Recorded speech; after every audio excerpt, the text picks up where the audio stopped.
है कि बॉम्बे से एक खासदार है कांग्रेस की वर्षा गायकवाड़।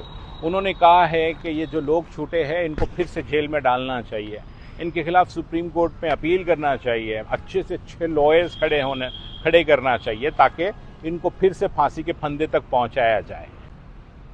7/11 बॉम्ब ब्लास्ट का फैसला आया। 20 साल के बाद तकरीबन 12 मुसलमानों को बॉम्बे हाई कोर्ट के डिवीज़न बेंच ने बाइज्जत बरी किया।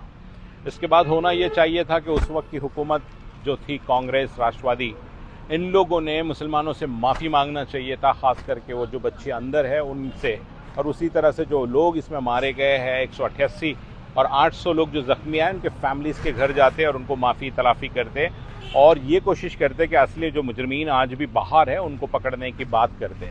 लेकिन हुआ यह है कि बॉम्बे से एक खासदार है कांग्रेस की वर्षा गायकवाड़। उन्होंने कहा है कि ये जो लोग छूटे हैं इनको फिर से जेल में डालना चाहिए, इनके खिलाफ सुप्रीम कोर्ट में अपील करना चाहिए, अच्छे से अच्छे लॉयर्स खड़े करना चाहिए ताकि इनको फिर से फांसी के फंदे तक पहुंचाया जाए।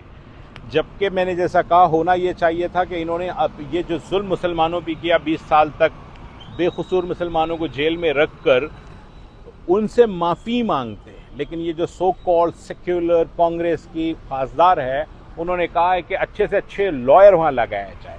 तो इस पर से ये मेंटलिटी समझ में आती है, ख़ास करके ये जो मोहतरमा अभी खासदार बनी है, इनको मुसलमानों ने झोली भर भर के ओढ़ दिया है। तो सवाल फिर यही पैदा होता है कि जिसको तुम अपना लीडर समझते हो वो तुमको क्या समझते हैं। तुम्हारे जो बच्चे 20 साल बाद छूटे हैं फिर भी उनको वो अच्छा नहीं लग रहा है।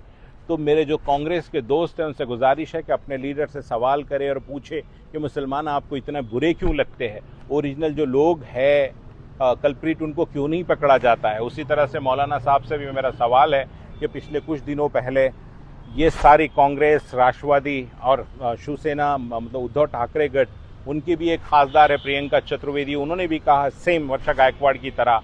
तो थोड़े दिन पहले उनको बहुत जो है सपोर्ट डिक्लेयर किया गया था। अब उनसे सवाल करने का वक्त है कि सवाल करें कि हम आपके पीछे इतने ताकत से खड़े होते हैं, लेकिन जब हमारे मसले होते हैं तो फिर आप जो है अपना असली रंग क्यों बताते हैं।